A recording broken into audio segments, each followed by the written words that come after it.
لكم الصورة من قلب مخيم جباليا. نحن الآن في مفترق نطرانس في مخيم جباليا، وهذا هو المسجد الشهيد اللي عاش في قلب المخيم. في قلب المخيم ننقل لكم الصورة من قلب مخيم جباليا. نحن الآن في نطرانس تحديدا، شهداء بالعشرات وجرحى. هذا هو ما يحدث الآن في غزة. And a piece of advice to Israel. People of Israel, you will never find peace. You will never accomplish peace. You will never live peace ever until both Jews and Muslims acknowledge Jesus was crucified on Calvary. There will be no peace in Israel. Period. Period.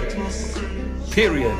Because the one who gives peace is Jesus. Nagusuje cyane ukomeje kunyumva no kuntega amatwi. Iyi ni Baba Official. Mu minsi ishize guhera ku wa gatandatu w'icyumweru gishize hamaze iminsi hacicikana hirya no hino ku isi inkuru zivuga ikibazo cy'intambara ikomeye hagati y'igihugu cya Israel ndetse na Hamas. Ibi abantu benshi ntibabyumva, abandi barabyumva. Ushobora kwibaza uti iyi ntambara yabaye ryari, yatangiye ite, yatewe n'iki, ibihugu biri kurwana ni ibihe, abamaze gupfa nabahe, ese barapfa iki? Nkuzaniye inkuru irambuye kuri byose ndetse amakuru yose wibaza kuri iyi ntambara urayasanga muri iki cyegeranyo twaguteguriye, aho intambara igeze, ikiri gukorwa ndetse n'ikibura ngo intambara ibe yahosha. Icyakora niba uri umukristo cyangwa usenga wubaha Imana ikumva, ijya yumva amasengesho yawe ya buri munsi uko usenze. Sengera ibi bihugu byombi, sengera Israel, usengere Hamas, kugira ngo iyi ntambara ibashe kuba yagabanuka.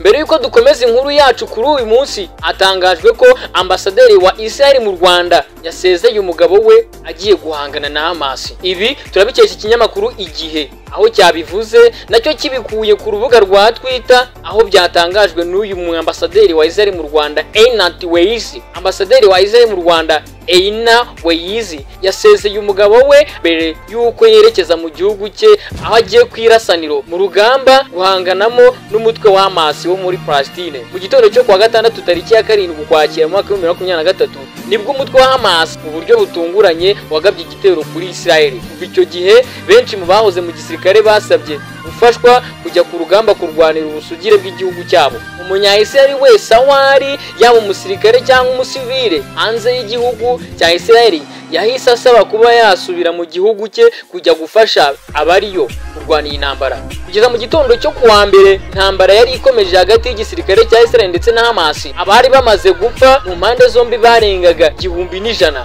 kuva kuwa gatandatu mu gitondo kugera kuwa mbere. Igisirikare cya Israel cyatangaje ko muri icyo gitondo ahantu 7 ho mu majyepfo y'igihugu harimo kurasana n'abarwanyi ba Hamas. Naho mu masaha 36 nyuma y'uko imirwano itangiye, ibisasu bya rokete byari bigiturika muri Gaza bikagwa mu majyepfo ya Israel. Ukwimura ibisasu bya Israel bimaze gutuma abasivile barenga 123 bava mu byabo muri Gaza, aho bageraga ku 74 bari bahungiye mu mashuri nk'uko UN bivuga. Ibitaro byo muri Gaza byaruzuriranye, byuziranamo impunzi kandi bigoye no gukora kubera gucicikana kw'amasasu. UN ivuga ko ahantu hamwe ho muri Gaza ikura amashanyarazi asigaranye iminsi mike cyane yo gukora. Ibihugu bitandukanye bimaze gutangaza ko abaturage babyo bishwe cyangwa bashimuswe na Hamas. Leta Zunze Ubumwe za Amerika zigije hafi ya Israel ubwato rutura bugwaho indege, kandi zivuga ko zizohereza izindi ntwaro, ibyo Hamas yise ubushotoranyi. Abategetsi ba Amerika biteze ko mu masaha 48 Israel ikora igitero cyo ku butaka ikinjira muri Gaza. Igiciro cy'ibitoho cyazamutse muri ako karere kubera impungenge ko iyi mirwano iza guhungabanya ubucuruzi bw'ibitoro mu burasirazuba bwo hagati.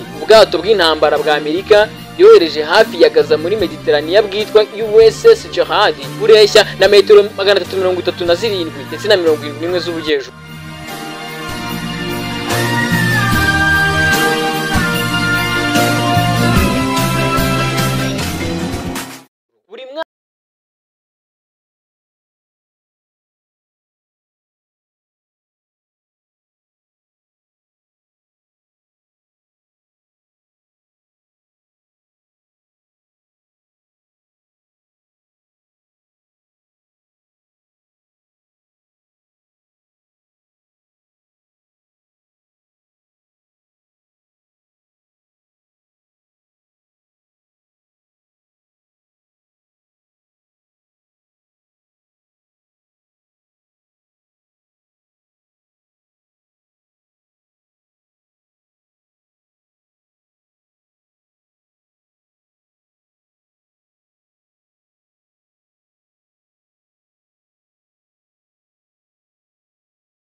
rishyira kuri uyu wa mbere. Iki gisirikare cyateguye abasirikare b'inkeragutabara bagera ku bihumbi 110 mu majyepfo ya Israel biteguye urugamba.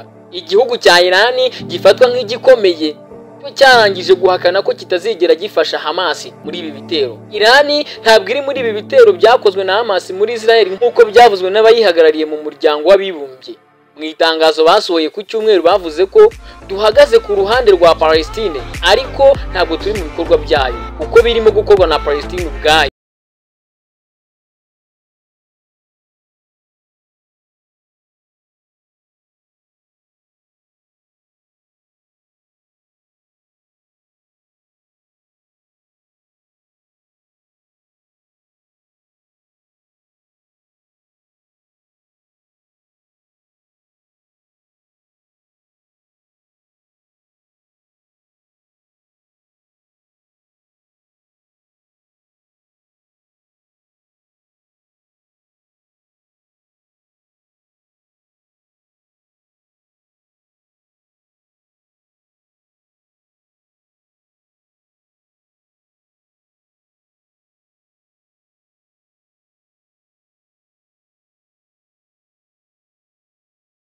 Usanzwe igura megawaiti 120 z'umuriro ku munsi muri Israel, mu gihe uruganda rwayo rumwe gusa rw'amashanyarazi rutanga izindi megawaiti 60 nk'uko abategetsi babivuga. Kuva ku cyumweru Israel ihagaritse ibyo guhagaza amashanyarazi nyuma y'itegeko ryatanzwe na Minisitiri w'Intebe wayo. Yewe na mbere y'iyi mirwano abatuye Gaza bari basanzwe bagowe no kubona amashanyarazi. Nibyo ushobora kwibaza ese ko kuva kare twahereye tuvuga ijambo Hamas, Gaza, Israel, Palestine, ibi ni biki?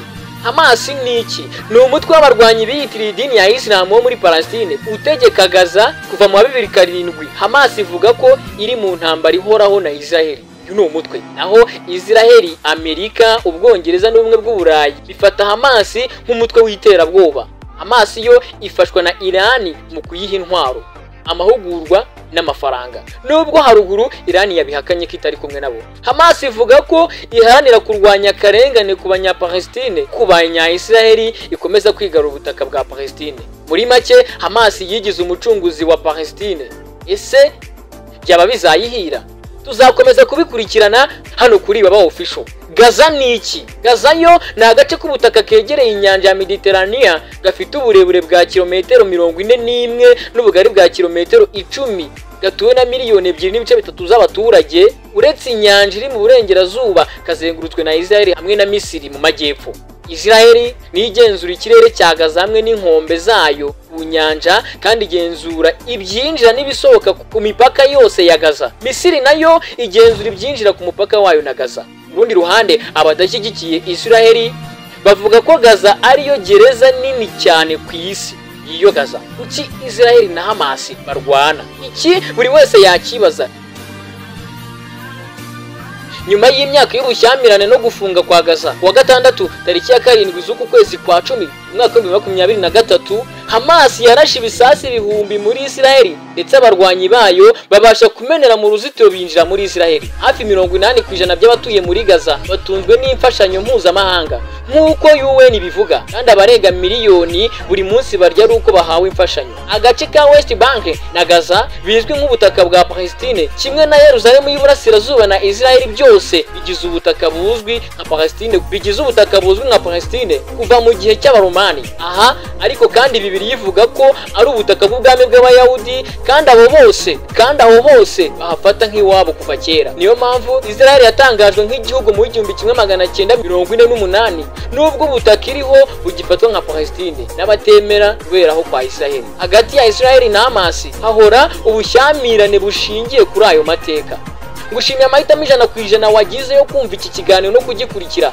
Nimba ukunda gusenga, icyo nakubwira sengera ibi bihugu byombi ndetse n'ibindi bihugu biri ku ruhande cyangwa se tundi dutsiko turi kwivanga muri izi ntambara. Byinshi bizagenda biba kuri izi ntambara cyangwa se kuri iyi mirwano tuzagenda tubibagezaho. Nimba wakunze iki kiganiro kora like, nimba hari icyo ushaka kutugezaho cyandike muri comment, kandi nimba hari abandi benshi wumva cyagira umumaro kora share. Twizeye ko warakoze subscribe 100%.